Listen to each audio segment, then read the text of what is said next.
Hello everyone, in continuation with the previous video of solving different problem questions based using trigonometric identities. So a quick review on the trigonometric identities that we have. The first identity is sin square theta plus cos square theta equals to 1. The second is sec square theta equals to tan square theta plus 1. And the third is cosec square theta equal to cot square theta plus 1. So we have the remaining 12 identities derived from these three. Correct? Now let's apply according to the question. Whichever identity suits it, we'll be applying that. Okay, so let's look into the first question. The first question says that cosec square theta plus cos sec square theta. So we are going to start from the left hand side. Okay, so we have to mention LHS cosec square theta plus sec square theta. Now cosec square theta is 1 upon sine square theta, because cosec is 1 upon sine and sec is 1 upon cos. So we are just changing them into cos and sine. Now if you look into this, the denominators are sine square theta and cos square theta. So the LCM will be sine square into cos square. That means we'll be writing it as a common sine square theta into cos square theta as a common denominator. So what will happen in this one? We'll be multiplying cos square theta on the left first fraction, and for the second fraction we'll be multiplying sine square theta. So you'll get cos square theta plus sine square theta. Now what's the identity for cos square theta plus sine square theta? Yes, cos square theta plus sine square theta is equal to 1. So we'll be mentioning that in the bracket, the identity that we have used in this case. Okay,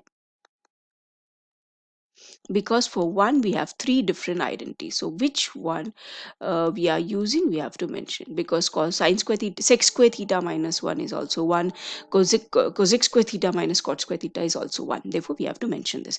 Now what I'm going to do is I'm going to 1 upon sine square theta and 1 upon cos square theta. I'm just rewriting it as 1 upon sine square theta multiplied by 1 upon cos square theta. It's not changing the answer at all. It's 1 upon sine square theta into cos square theta. The same thing I've done here.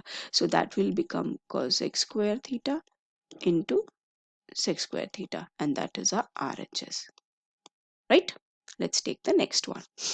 So now this can be proved in both ways. Means from first I'll prove from LHS to RHS, then I'll prove from RHS to LHS. Both the methods I'm going to show here. So first let's start with the LHS. So LHS is cosec theta minus cot theta the whole square. Simple, directly substitute the cosec and cot in terms of sine and cos, right? So cosec is 1 upon sine and cot is, yes, cos theta upon sine theta, the whole square. So do we have the common denominator as sine? Yes, we have it. So 1 minus cos theta upon common denominator sine theta the whole square. Now I'm going to square the denominator separately and the numerator separately. So what I'm going to do is I'll say 1 minus cos theta the whole square divide by sine square theta. Now which trigonometric ratio we'll be using here? Sine square theta equals to 1 minus cos square theta. This trigonometric ratio I'm going to apply here. So cos square theta divide by, we know sine square theta is 1 minus cos square theta. Now algebraically if you want to understand this, the numerator is a minus b whole square and the denominator is a square minus b square. So denominator I can write it as a minus b into a plus b. Whereas the numerator I can write as a minus b into a minus b. Right? So can you see the relation between the algebraic identities and the trigonometric identities? If in maximum 90% questions, we are going to apply the algebraic identity while proving the trigonometric questions. Okay. So now I'm going to apply this. So I have a minus b whole square upon a square minus b square. So I'm further expanding it. So I'll be writing 1 minus cos theta into 1 minus cos theta divide by a square minus b square. So 1 minus cos theta plus, so next is 1 plus cos theta, right? So a minus b into a plus b in the denominator, a minus b into a minus b in the numerator. So 1 minus cos theta and 1 minus cos theta gets cancelled off, and I'll get 1 minus cos theta upon 1 plus cos theta. That is my RHS, right? Now I'll go the other way, that is from RHS proving the LHS, right? So let's start.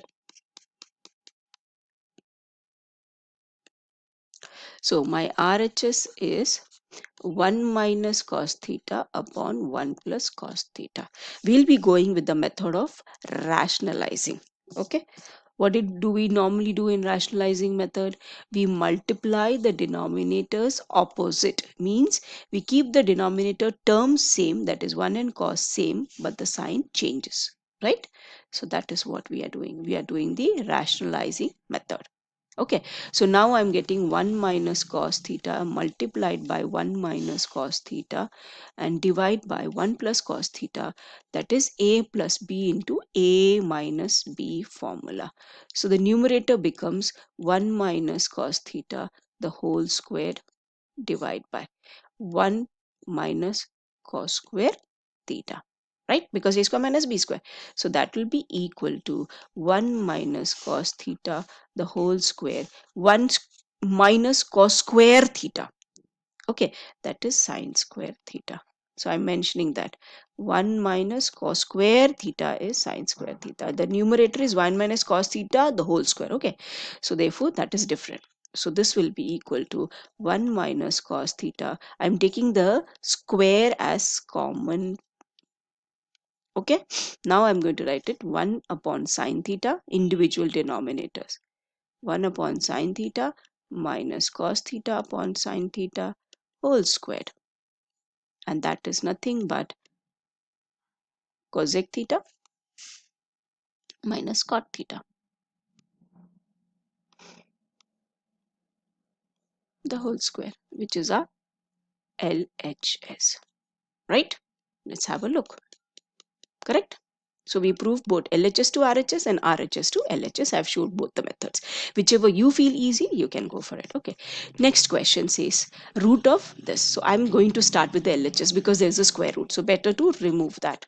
So square root of sec square theta plus cosec square theta. Okay.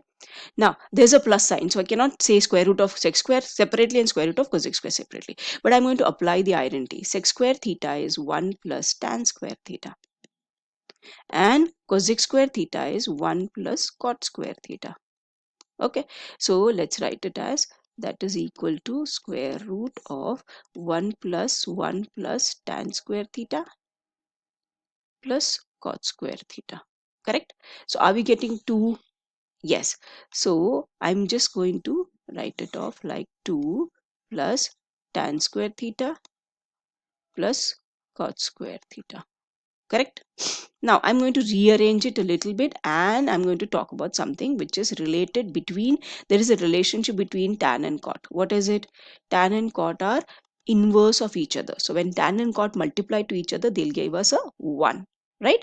So what I'm going to do is the 2. With 2, I'm going to write down this. 2 multiplied by tan theta into cot theta. Because tan theta into cot theta are inverse of each other, they are multiplicative inverse of each other, so they'll cancel off and it is going to give us 1.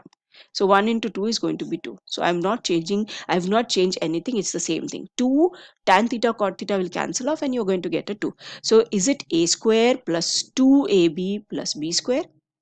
Yes. So a square plus 2ab plus b square is a plus b the whole square. So are we using the identity here? Yes, and that's tan theta plus cot theta because square root of square is, and we get the RHS. Did we understood? Hope it is clear. Next question. Now again I'm going to apply the identity in this case. Okay. Sorry for the interruption. Yeah. Now I'm going to do this. Yeah, sorry, we had to prove equal to 1. So we have to start with LHS. Okay. So LHS will be applying the trigonometric identity. So 1 plus tan square theta into 1 plus sine theta into 1 minus sine theta. Even before we go for that of applying a trigonometric rule, we have to apply the algebraic identity here because a plus b into a minus b, which is a square minus b square. So in this case, a square is 1 and b square is sine square theta. Then 1 plus tan square theta is sec square theta, algebraic, the trigonometric ratio, multiplied by 1 minus cos square theta is, sorry, 1 minus sin square theta is cos square theta. So sec square into cos square is always equals to 1. So you can mention this. Here we are using because a square minus b square is equal to a minus b into a plus b. Right, and here we'll say 1 minus sine square theta is nothing but cos square theta, and 1 plus tan square theta is sec square theta. So we have applied the trigonometric ratio. Right, let's take the next one. Now if we open the right hand side, we won't get a square root, correct? So it's not going to work out. So what should we do? We are going to start with the LHS. Okay, so let's start with the LHS. Square root of 1 minus cos theta upon 1 plus cos theta. We have to do the rationalizing rule inside the square root. So 1 minus cos theta upon 1 plus cos theta. The denominator is 1 plus cos theta. That means I have to multiply by 1 minus cos theta and 1 minus cos theta. Correct? So that means that will be equals to square root of 1 minus cos theta the whole squared divide by 1 plus cos theta into 1 minus cos theta. So are we getting that a minus b into a plus b? Yes, we are. So that will be equals to square root of 1 minus cos theta. Numerator, I'm not going to do any changes to that. I'm going to keep it like that. In the denominator, I'll say it is 1 minus cos square theta. Now, 1 minus cos square theta in trigonometric identity, it is equal to sine square theta. So the denominator will change as sine square theta because 1 minus cos square theta is sine square theta. Now I'll take a common square.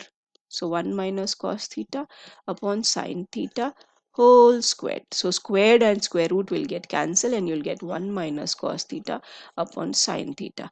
Now we'll take individual denominator.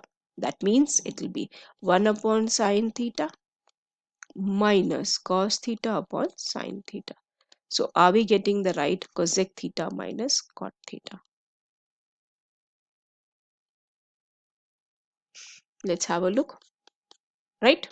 We got the RHS perfectly. Correct? So what are we doing again and again? The repeated thing. Either we are doing the rationalizing step, then a minus b into a plus b is used, a minus b whole squared is used, and the common denominator. Right? Let's take one at the next question. Again, should we do the rationalizing? So I'm going to leave it halfway and you will be doing the remaining part. So LHS, I'll just help you with the rationalizing section. So 1 upon sine A upon 1 minus sine A. Right? So the rationalizing section will be 1 plus sine A upon 1 minus sine A. What should I be multiplying above and below? Yes, it's 1 plus sine A upon 1 plus sine A. Right? So the numerator is 1 plus sine A the whole squared, whereas the denominator will be, yes, a square minus b square. So it will be 1 plus sine A the whole squared. The denominator is 1 minus sine A into 1 plus sine A. I'm just leaving there for you to do it, which is 1 plus sine A the whole square divide by 1 square minus sine A square. So 1 minus sine A square is which identity? Yes, 1 minus sine A square is cos square A. Right? So when you do the square root, you will get 1 plus sine A upon cos A. Take a common denominator and you'll get the answer. So hope you understood how to apply the trigonometric ratios to find the answer. Thank you.